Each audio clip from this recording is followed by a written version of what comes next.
السلام علیکم دوستوں، ہماری YouTube channel Zia Urdu technical پر آپ تمام حضرات کا استقبال ہے۔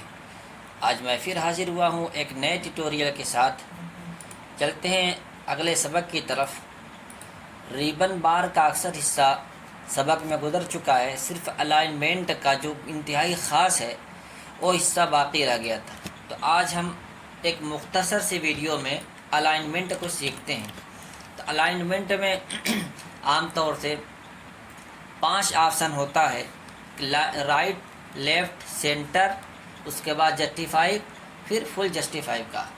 تو ہم سیکھتے ہیں سب سے پہلے لیفٹ سے۔ ہم اس میٹر کو ہائی لائٹ کر لیتے ہیں تو زیادہ سمجھ میں آئے گا۔ یہ دیکھیے، لیفٹ سے اگر ہم الائنمنٹ لیں گے تو دائیں سائڈ کی لکیریں برابر نہیں ہوگی آپس میں، لیکن لیفٹ سے بالکل برابر ہوں گی۔ لیکن رائٹ سے اگر لیا جائے اس کے اپوزٹ، یہ دیکھیے یہاں سے اس والے حصے کو اگر لیا جائے، یہ دیکھیے تو رائٹ میں تو برابر ہو جائے گی لیکن لیفٹ میں برابر نہیں ہوگی۔ تو اس سے بھی کتاب کی خوبصورتی ختم ہو جاتی ہے۔ ہمیں کتاب کو خوبصورت بنانے کے لیے جب پیراگراف کی سیٹنگ کرتے ہیں تو الائنمنٹ دونوں طرف سے برابر رکھتے ہیں۔ اس کے بعد کا آپشن آتا ہے ہمارا سینٹر کا۔ سینٹر میں کرنے پہ کیا ہوتا ہے کہ لیفٹ اور رائٹ دونوں طرف سے برابر نہیں ہوگا۔ یہ دیکھیں، ادھر سے بھی برابر نہیں ہے اور ادھر سے بھی برابر نہیں ہے، اور سارے جو ہے لائن سینٹر میں ہو گئی ہے۔ جتنا میٹر جس کے پاس ہے اس کے حساب سے وہ سینٹر میں ہو گیا۔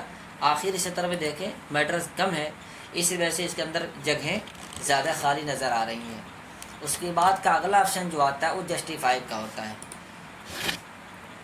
اس پر کلک کرنے کے بعد ہمارا جو پیراگراف ہے وہ بالکل جسٹیفائی ہو جائے گا اور دونوں طرف سے سطر برابر ہو جائے گی، اور اسی سیٹنگ پر کتاب کی کمپوزنگ ہوتی ہے۔ پوری کتاب ایک بالکل یکساں نظر آتی ہے، انتہائی خوبصورت لگتی ہے۔ اب اس کے بعد کا جو آپشن ہوتا ہے یہ فل جسٹیفائی کا ہوتا ہے، جو اشعار کے اندر کام آتا ہے۔ اس پر کلک کرنے کے بعد میٹر سطر کے اندر جتنے بھی میٹر ہے وہ سب شروع سے لے کر آخر تک پھیل جائے گا۔ جیسا کہ آخری سطر دیکھیے، یہاں سے یہاں تک جو ہے میٹر، حالانکہ اس کے اندر جگہیں بچی ہوئی ہیں پھر بھی میٹر شروع سے لے کر آخر تک پھیل گیا ہے۔ تو اشعار کے ہر سطر کو برابر کرنے کے لیے اس آپشن کا استعمال کیا جاتا ہے۔ تو آج کی ویڈیو پوری ہوئی۔ ویڈیو پسند آئے تو لائک کریں، شیئر کریں، اور چینل پر نئے ہوں تو سبسکرائب ضرور کر لیں، آئیکن بٹن بھی دبا لیں تاکہ اگلی ویڈیو کا نوٹیفیکیشن آپ تک پہنچ جائے۔ فقط السلام۔